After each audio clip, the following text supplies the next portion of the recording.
Welcome to the AFR Saints channel, where we provide you daily content on your favorite team, the New Orleans Saints. Do us a favor and hit that subscribe button. Be sure to leave your comments below and smash that like button. Who dat?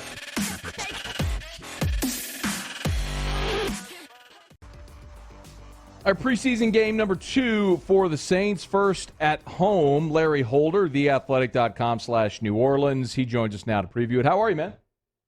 I'm good, Matthew. How are you? I'm doing very well. First and foremost, what type of environment are you expecting in the Dome tonight?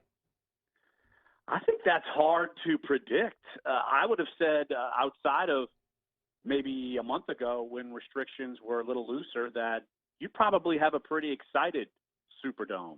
I don't know how that's going to be given the way that the city and the team have followed the city's regulations as far as presenting vaccination or negative COVID-19 test. Obviously, there's been some pushback there.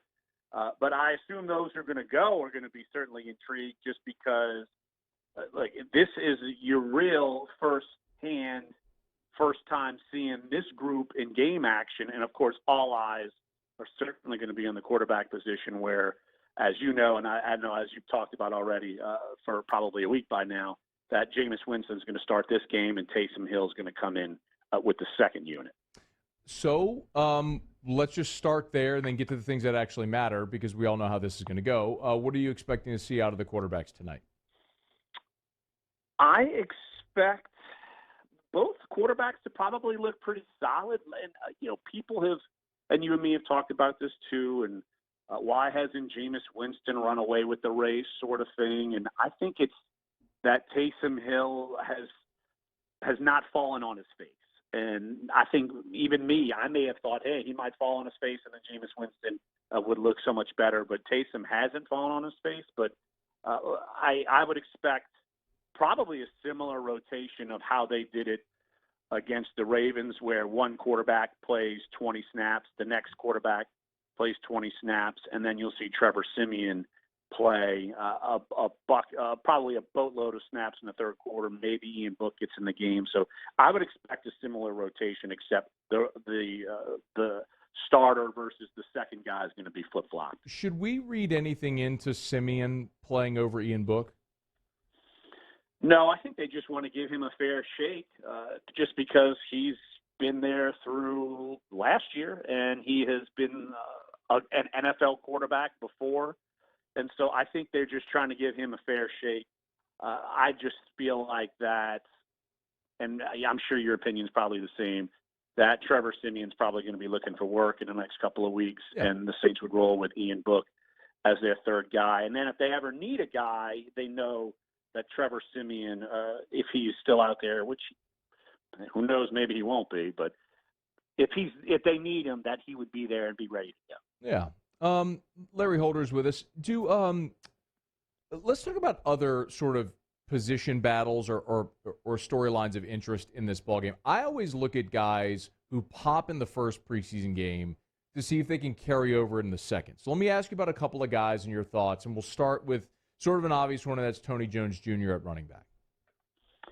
If he pops again, then I think someone like Freeman might be looking over his shoulder, and he might be in a bit of trouble. But I think the biggest thing with him is ball control. Sure, he popped, but Sean Payton was more ticked off about the fumble than him playing well. So I think that they want to see more of that from him, minus the fumbles. And because, look, I feel like he still looks pretty good in practices. Even catching the football, I think you're seeing some growth there too. So if there's a young, you're always looking for that Pierre Thomas, Chris Ivory, that diamond in the rough to kind of sneak on, Kyrie Robinson, sneak on the roster. I mean, Tony Jones has certainly made a case for him to be able to do that. And the Saints know him because he's been around the program all last year. So you're seeing growth, and I'm sure the Saints are seeing this and thinking, all right, this might be our young number 2 back potentially of the future if he can keep playing well. Larry Holder's with us on Twitter at Larry Holder. On the other side of the ball, Zach Bond was obviously that guy that blew up the first week against Baltimore. Have you seen that consistently from him, not only in that game but at practice? And if he does play well tonight against Jacksonville, what's a realistic expectation for him come week one or regular season role? Yeah, I like what I've seen from him after that preseason game one, and we've seen in practices. I think he's had that carryover, and I'm curious to see if he starts or if they actually give Quan Alexander some playing time with the ones who, to me, is the starter, and he will be the starter. But the difference is I'm seeing someone like Zach Vaughn potentially working his way into playing time in the regular season, kind of like when the Saints were rolling with DeMario Davis and A.J. Klein and Alex Anzalone, and you'd see maybe one linebacker play 70% of the snaps, another one plays 30. So I think they feel like they can mix and match that a little bit more and just keep DeMario Davis on the field all the time at middle linebacker. Because I wouldn't have said that 2 weeks ago that I thought Vaughn would have been able to play himself into, say, 30% of the snaps in a game. Because before that, he's playing like 2% of the snaps. Yeah. So, but I also like what I've been seeing from Caden Ellis too, Andrew Dowell. I think they're pretty strong at linebacker. I think it's kind of a no-name group a little bit, and we haven't really seen a lot from Pete Werner. I expect him to play. He's been practicing. This might be our first chance to see him in game actions, and he's their second-round pick for this year. So that's another guy we got to keep an eye on. Are there enough roster spots for all the linebackers you just mentioned? I think you have enough for 6. I think that's a fair place, and that would include DeMario Davis, Quan Alexander, Zach Vaughn, Pete Werner, Chase Hansen, and Andrew Dowell. That would be my 6 right now. Okay. Let's go. I'll let you pick either side of the ball, and I want at least one guy from both sides of the ball. Specifically in this game tonight, who has? Let's start offensively. Who has a lot or the most to gain offensively in this game tonight, aside from the quarterbacks? Let's leave that alone. But on the offensive side, who's the guy that really needs to have a nice performance today? I might cheat and just name 2 because fine. they're wide receivers, because it's kind of wide open. I think Lil Jordan Humphrey, they've been giving him a lot of snaps, but he's inconsistent. It's almost like they're trying to give him a chance to make the team, and he's kind of up and down. I think you want to see more in game 2 from Chris Hogan because he had a great play in the Dome a couple of nights ago in practice and then missed practice the next day. I'm curious to see what the deal is with him. So I would say one of those wide receivers who are kind of down the depth chart. And then let's go defensively. I'm still looking at both corners, and I'm not talking about Lattimore. I'm still talking about Paulson Adebo, and I'm talking about Ken Crawley. I know they've been playing pretty solid and at times good, but I can't help but get over. We get into the regular season, all of a sudden Ken Crawley's getting called for holding and pass interference every other play. I mean, that's just the fear. It's like he would, if you were going to tell me he was going to be the starter for the Saints in week 1, I would have pointed in your face and laughed. I'd have been like, I can't even believe he's on the 90-man roster, much less having a chance to start. So I've seen what I've seen. We're writing that he's been playing pretty well, and that's legit. But things change when you get under the lights. And I'm talking regular season lights, because if we go to week 1, I mean, those 2 could easily be the starters if Marshawn Lattimore is having to sit because of the suspension. Do you believe Lattimore is going to be sitting week 1?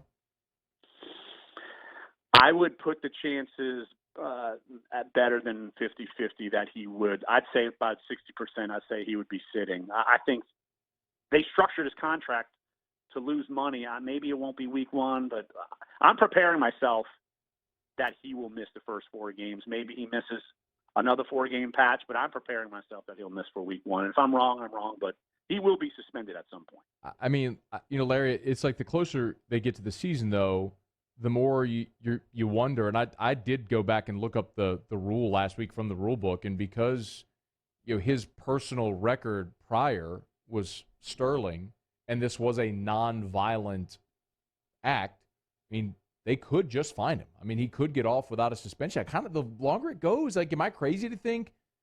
I mean, maybe I am because it's Roger Goodell, that maybe he might catch a break here. He might. I've just seen how many times where players never catch the break. So I'm just playing the odds at this point. And Sean Payton did say, and sometimes when you ask him these questions, he's not exactly telling you the truth, but he says that it's still kind of playing out in the legal system. What if the case gets thrown out? Yeah. Maybe that's what the NFL is looking for. And if it gets thrown out, then maybe he does just get a fine and you're not suspended. But I've just seen too many times where suspension. So I'm just assuming the worst just because I've seen basically the worst happen all the time. All right, if I asked you guys that are fighting for roster spots 51, 52, 53, if you had to throw out a handful of guys fighting for those spots, who realistically is in that battle that has something to prove tonight? The kicker, Aldrick Rosas, because shame on me. Yeah, shame on me for not asking. Yeah.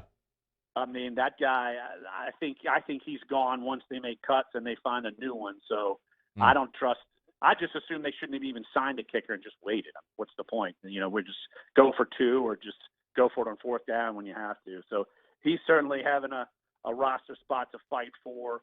I'd say the interior defensive line, whether you're pointing to someone like Christian Ringo or even, this might surprise you, but even someone like Shai Tuttle, he's kind of fallen down the depth chart. I'm not trying to bring out a shocker here, but I think he's someone you need to keep an eye on as far as a roster spot. And then, look, someone like Devontae Freeman. I mean, we talked about Tony Jones. I mean, he's a household name, but he's fighting to make this team. And it's right now, it's not looking favorable for him, given he hasn't played super well and that Tony Jones has been in the system and played better than him so far throughout training camp. It'll be a fun night to watch the Saints back in the Caesars Superdome for the first time and to see fans in there for the first time in well over a year, or a large number of fans, I should say, for the first time in well over a year. Larry will be in that number as well. Thanks for the time, man. We appreciate it. All right, Matt. All good, buddy. All right, we'll see you. That's Larry Holder on Twitter @LarryHolder. Again, read us at theathletic.com/New Orleans. Does great work and is always very generous with his time. Hey, thanks so much for watching. Please leave your comments. I love to interact. And be sure to hit the red subscribe button below.